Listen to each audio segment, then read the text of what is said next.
this evolution of vulnerability. It's about connecting two humans together.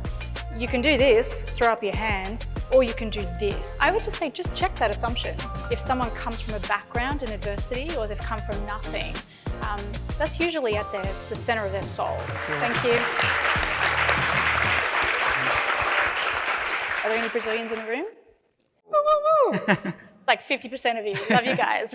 So Brazil is a wonderful example of how participatory budgeting has really taken off, sort of giving power back to the citizens.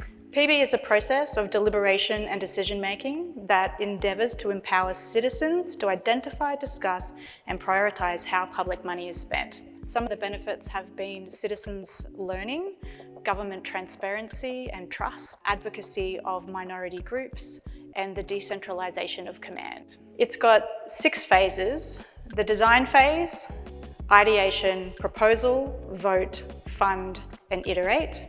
I like to instead explain it like a game of Monopoly.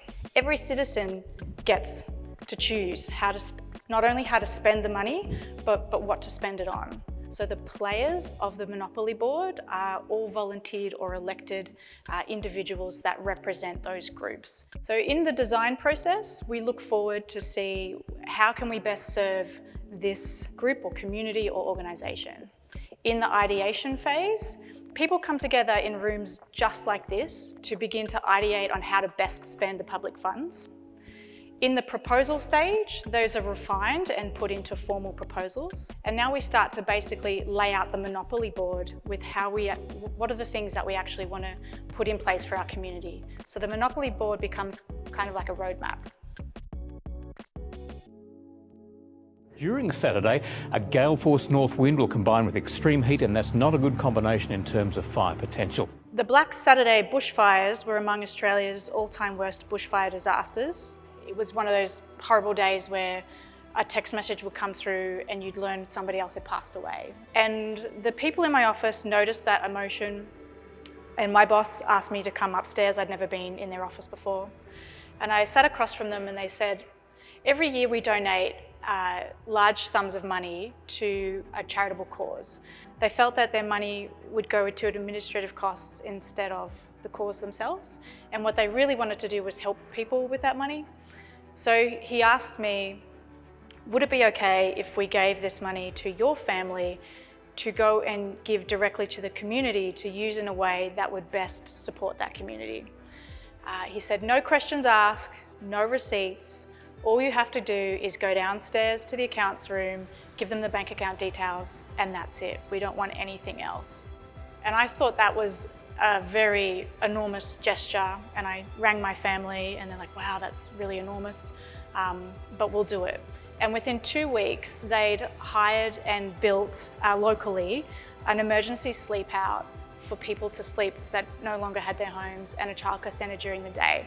I just thought that was a really cool example of how somebody 1,000 kilometres away had seen an issue that was impacting somebody else and had found a way through their intention of how they choose to spend their time and money in order to create a change for something that's important to others. I thought it was really cool. On the flip side, I wanted to tell you about smaller levels of philanthropy. So Vivian's in her late 30s, she's a single mum. She sold a house year before last and she had this kind of cash injection that she wasn't expecting. So what she decided to do was start a PAF. So a PAF is a private ancillary fund in Australia, and in the US they're called a DAF, and they're much easier to start. It's a philanthropic family trust. Anybody can do it. It's 100% tax deductible. But the cool thing about it that Vivian writes about is you can use it to create a social change, even just the smallest way. She talks about giving her daughters a seat at the table of decision making. Her daughters are 8 and 9 years old. And she talks about empowering our young people in order to create positive change for the future and educating them about that.